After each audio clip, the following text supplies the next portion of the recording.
Putting two videos together on one screen in CapCut is actually pretty simple with overlay. Let's see how you can apply it step by step.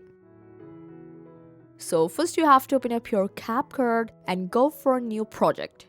Now select the main video you want to place on the screen first, then tap on Add. So this video will automatically appear in full screen on the timeline, and before adding the second video, it's important to set the aspect ratio because this decides how both videos will fit in one frame. So just tap on aspect ratio and choose the format you need. If you're making content in portrait, choose that, or if your video is for YouTube landscape, you can go for these three.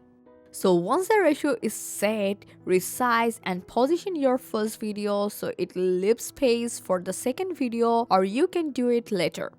And now let's add the second video. Make sure you are not selected the timeline, or if it's selected, just tap on the blank area of the timeline, then go to overlay and tap add overlay.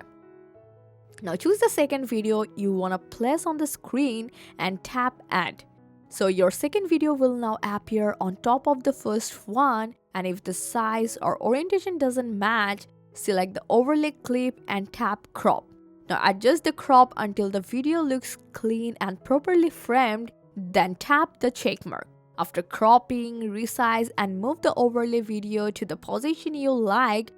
For example, placing it at the top, bottom or side to create a split screen effect.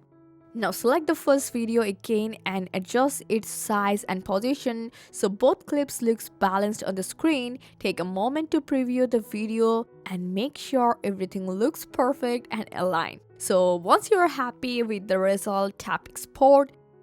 Then check your video in your gallery to see how your split screen edit turned out. And see, it looks amazing. And that's how you can put two videos together on one screen in CapCut easily.